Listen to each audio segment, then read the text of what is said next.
Então, aceitar que a mente é o único nível criativo vai fazer toda a diferença, porque isso vai reduzir um pouco o medo. Quando a mente começa a aceitar que é ela que tem poder de decisão sobre todas as coisas, o medo diminui um pouco. Por quê? Por mais que as sensações, todas as formas de medo, elas ainda continuem sendo projetadas no corpo, porque foi isso que a consciência fez, só de aceitar que o poder de decisão ainda é todo da mente, até mesmo para ela imaginar que ela fez esse mundo, para ela imaginar que está vendo esse mundo, só de desenvolver essa aceitação de que o único nível de criação, ou seja, o único nível de decisão é só na mente, nunca no corpo, o medo já diminui um pouco. Então, mesmo que os sintomas fiquem sendo projetados no corpo, a mente já aprende a usar o corpo. Olha só, lembra que a mente aprende a usar o corpo primeiro para focalizar? Depois ela usa o corpo para ir além dele. Só que os sintomas das crenças ainda ficam sendo projetados no corpo.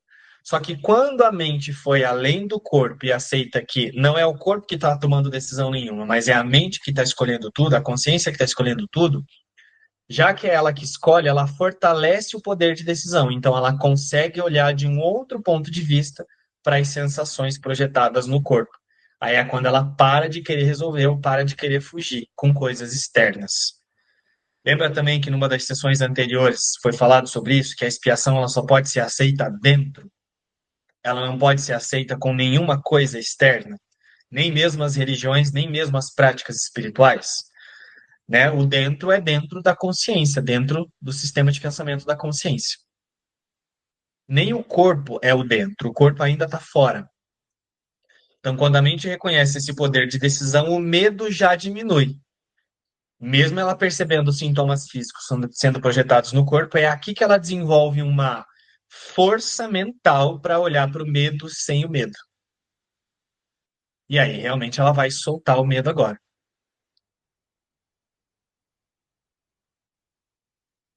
É isso.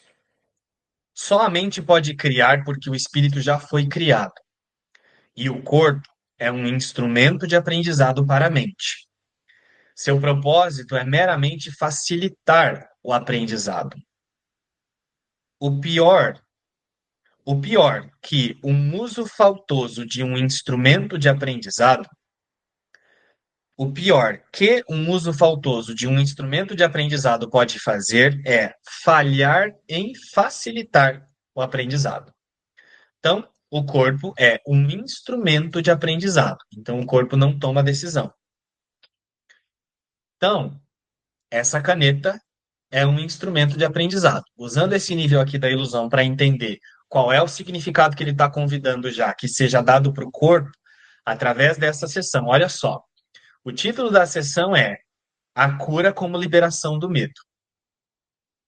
Então, para compreender a cura como liberação do medo, para compreender o que é a liberação do medo, se a gente for fazendo uso da lógica só a partir desses trechos que ele está trazendo aqui, para realmente compreender como é que se solta o medo verdadeiramente, eu preciso interpretar o corpo apenas como um instrumento de aprendizado.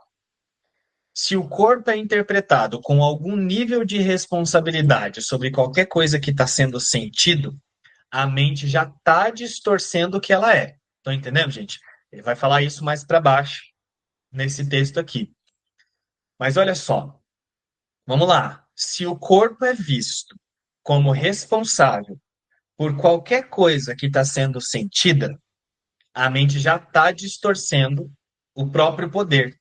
Distorcendo o próprio poder, ela está diminuindo a si mesma. Diminuindo a si mesma, ela está se tornando pequena. Se tornando pequena, o medo vai se sustentar e não vai sair. Então, uma das partes de aprender como é que se libera o medo é aprender a observar o corpo apenas como um instrumento de aprendizado. Olha o que ele está falando sobre significado aqui, ó. Qual é o significado? Qual é a sensação interna que essa consciência tem que sentir em relação ao corpo? Ela precisa entender que o corpo é exatamente como uma caneta. No nível do mundo, né? Quando você era pequenininho, estava aprendendo a escrever, né, e aprendendo a usar caneta, a gente não aprendia que tinha que ir lá na papelaria, no mercado, em algum lugar assim, para comprar material de escola. Aí você compra uma caneta, né? Por quê? Porque você vai lá no seu caderno, você ia no seu caderno e escrevia lá as coisas que eram trazidas na aula, você escrevia. Mas a caneta não fazia nada sozinha. A caneta ia lá para você e fazia assim, ó. Ela não fazia. Tem algo que é a sua mão, falando do nível do corpo mesmo, o nível da ilusão.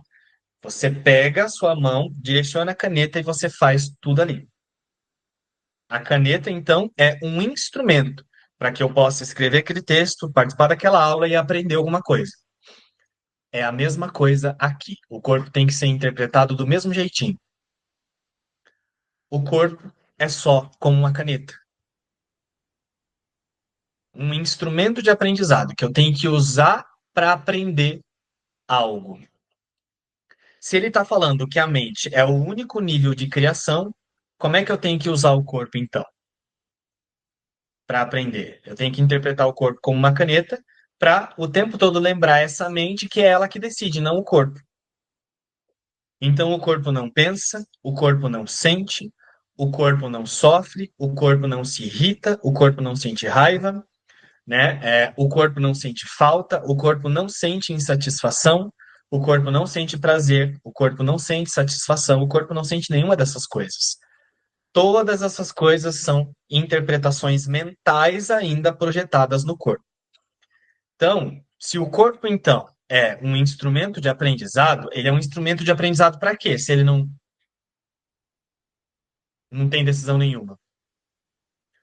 A mente tem que usar o corpo para lembrar que é ela que decide. Então, esse é o único aprendizado. Estão entendendo?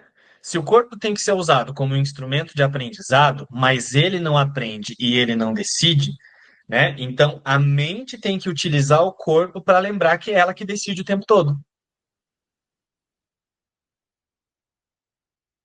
Agora, enquanto ela acredita que é o corpo que está decidindo, é por isso que a gente experimenta uma sensação de que as coisas estão nos acometendo.